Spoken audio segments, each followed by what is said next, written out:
स्वामी गुरु जी, मैं आपसे पूछना चाहती हूँ कि हम दूध, दही, मक्खन व्रत में खाते हैं, भगवान को चढ़ाते हैं, चरणामृत या पंचामृत बनाते हैं, उसमें भी दही डालते हैं। लेकिन जब उस दही को हम माइक्रोस्कोप में देखते हैं, मैग्नीफाई करके, मिलियंस एंड मिलियंस ऑफ जीवाणु या बैक्टीरिया चलते हुए नजर आते हैं और हमें वो अलाउड है खाने के लिए। तो क्या वो जो मिलियंस ऑफ जर्म्स नहीं कहूँगी, जीवाणु हम अपने अंदर डालते हैं, तो क्या उस दही को हम वेजिटेरियन कहेंगे? हमें अलाउड है? अगर हम प्योर वेजिटेरियन है तो क्या वो जीव हत्या नहीं है? बहन जी, ऐसे है कि फिर तो हमें सांस भी लेना बंद कर देना चाहिए, क्योंकि इस वायुमंडल में जब भी सांस लेते हो तो इतने बैक्टीरिया, माइक्रो ऑर्गेनिजम्स आप सांस में भी लेते हैं।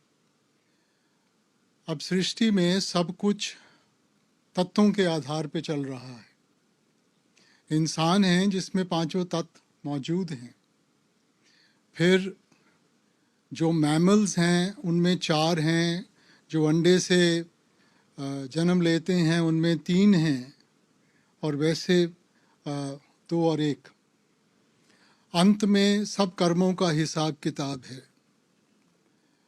जीव के ऊपर निर्भर है, मगर कुछ ऐसे कर्म हैं जो अपने अच्छे चाल चलन से, सही सोच से आप उनका हिसाब किताब ख़त्म कर सकती हैं। मगर कुछ ऐसे कर्म हैं जिनके लिए, अब जैसे आपने किसी के बगीचे से कोई फूल खींच लिया, वो बुरी नज़र से देखेगा। आपने पत्थर उठाए, उसकी मुर्गी को मार दिया, वो बुरा भला कहेगा। उसके घोड़े को मार दिया, कोर्ट कचहरी में ले जाएगा, और उसको मार दिया तो फांसी का फंदा आपके सामने है। अब हर वक्त आपने किसी न किसी चीज़ की हत्या की है, मगर सोसाइटी ने जो उसका बोझ समझा है वो अलग है। तो है तो जीव पे निर्भर। उसके बगैर मैंने बेनती की कि इस जो हम सांस भी ले रहे हैं इसमें भी माइक्रो ऑर्गेनिजम्स, बैक्टीरिया, काफ़ी कुछ हैं, उनकी भी हत्या हो रही है। लेकिन वो हम जानते नहीं ना, अननोइंगली, बिना जाने हुए सांस के साथ अंदर जाते हैं। लेकिन ये तो हमें पता है कि बैक्टीरिया हैं और फिर भी हम खा आप क्या लेते हैं। समझती हैं कि जो अपने पौधे हैं या सब्जियां हैं या फल फ्रूट है, इनमें नहीं है? अब आपने कर्मों की बात की तो मैं ये पूछना चाहती हूँ कि एक इंसान मंदिरों में जाता है, गुरुद्वारों में जाता है, धर्म स्थानों पे जाता है, दिन रात व्रत रखता है, क्या वो बेहतर है साल्वेशन के लिए, मुक्ति पाने के लिए, या जो एक अच्छे कर्म करता है, गरीबों की मदद करता है, स्टूडेंट जो गरीब है उनको फीस देता है, या और हर तरह के दयालु काम करता है, धर्म के काम करता है?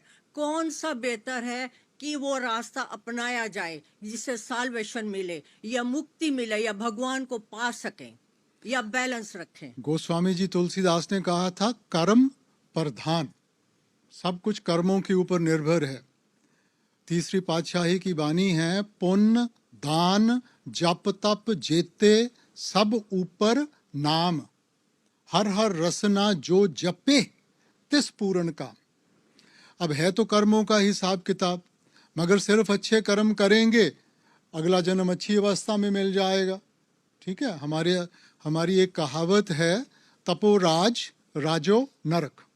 किसी ने बहुत पुण्य दान किया, बहुत अच्छे कर्म बन गए, अच्छे कर्म बने, अगला जन्म राजा महाराजा बन के आ गया। राजा महाराजा बन के आया, इंद्रियों के भोगों में लग गया, फिर जाके नरकों की आग में सड़ना पड़ा। तो मुक्ति तो नहीं मिली ना। तो मुक्ति कैसे मिलेगी? शब्द कर्म की रेख कटाए, शब्द शब्द से जाई मिलाए। वो ताकत शब्द में है। हमारे बस की बात नहीं है कि हम इस कर्म कांड से निकल सके। इंसान तो करता जाएगा, चाहे अच्छा है चाहे बुरा है, और वो चक्कर चलता जाएगा।